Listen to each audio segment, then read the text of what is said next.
Ok, commencez directement. Ok, bonjour, je suis Marianne de l'émission Air Force. Là, on va interviewer Raphaël qui nous a appelé pour nous parler des forêts boréales. C'est bizarre. Hey, salut, c'est Marianne d'Air Force. Hey, salut. Salut, maman. Oui, ben je vous ai écrit parce que je voulais faire connaître la forêt boréale du Québec. Ah oui? C'est bienvenu au temps, on va s'en aller dans le bois. Ok, maintenant qu'on est rendu dans le bois, il n'est pas tout à fait rendu. On va... Est-ce que tu nous écoutes plus particulièrement pourquoi tu nous écris et tout ça? Ben, je voulais faire connaître la forêt boréale. Parce que tu vois, la forêt boréale,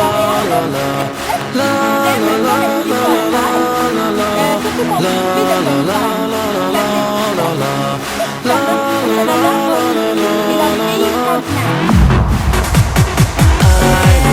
be afraid again. I will keep on fighting till the end. I can walk on water, I can fly. I will keep on fighting till I die. I will never be afraid again. I will keep on fighting till the end. I can walk on water, I can fly. I will keep on fighting till I die. La la la la la la la.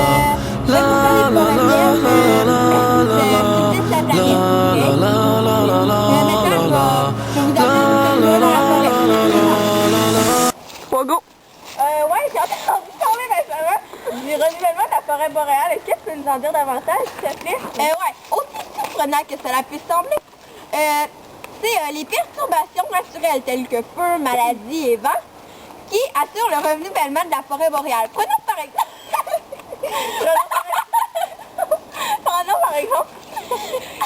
Prenons par exemple le feu. Le feu, il va tout ravager sur son passage. Le feu va tout ravager sur son passage en laissant place aux jeunes arbres vigoureux qui atteindront leur maturité plus ou moins en même temps. C'est moi. On va aller un petit peu plus loin. Ouais. Vite, Go! Et oui, go! Ok. J'imagine que ça, c'est un exemple de feu de forêt. C'est vraiment... oui, c'est très désolant à regarder. Mais ça va laisser place un jour à, suivez-moi, à de jeunes arbres pleins de vigorité!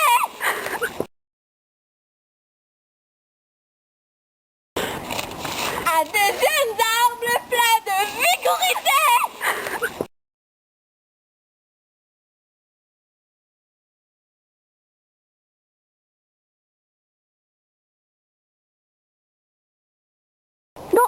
Ok, bon, on est encore à Air Force avec Marianne et Molly et Raphaël. Oui, qu'est-ce que tu fais?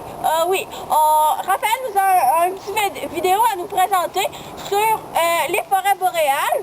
Elle va nous présenter ça dans quelques instants. Hey! Tout de suite! Que ça se passe! Est-ce que vous êtes prêts? Ouais! Wouh! Que tu sais qu'ils sont dans le bois? Lève les branches! Que tu sais qu'ils sont dans le bois? Lève les branches! Que tu sais qu'ils sont assis célèbres? Suivez-moi! Alors, maintenant, on y va! On y va! On y va! On y va! Dansez, voilà! On va passer un merveilleux moment! Yeah, yeah! On va... Yeah, yeah! Yeah, yeah, yeah, yeah!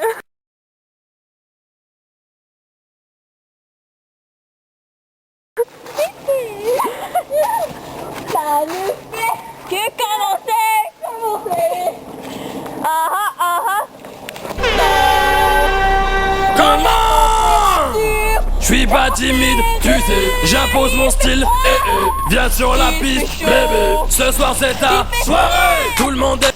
Il y a plein de surprises! Va pas trop loin, hein? Yeah!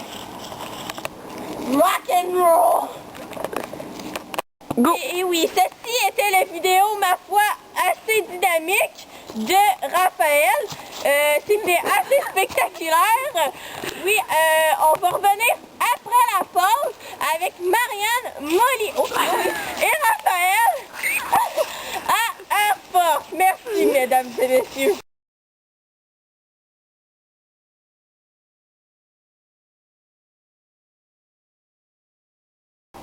Votre chien souffre de malalimentation. Je vous recommande la nourriture Delta Bone, spécialement conçue pour lui et seulement lui. Ah, mon petit pitou d'amour. Go. Ok, on est au retour de la pause à Air Force et Raphaël va encore nous parler de la forêt boréale. Je vais vous parler d'une faune diversifiée. Contrairement à ce qu'on pourrait tous penser à cause du climat et d'une moins grande diversité végétale, la diversité faunique est plutôt impressionnante en forêt boréale. Des 70 espèces de mammifères terrestres répertoriées au Québec, on en trouve plus de 30 dans cet écosystème, dont la martre, qui a besoin de vieilles forêts de conifères pour vivre. L'orignal,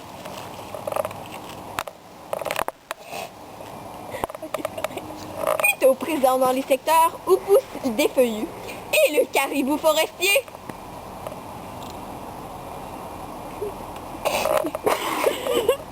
dont la population vulnérable est en baisse au Québec. En outre, la moitié des quelques 300 espèces d'oiseaux nicheurs du Québec fréquentent la forêt boréale. Plusieurs sont même typiques de cet écosystème. Comme exemple, le mésangier du Canada, autrefois appelé gégris, j'entends son cri, et les tétras du Canada,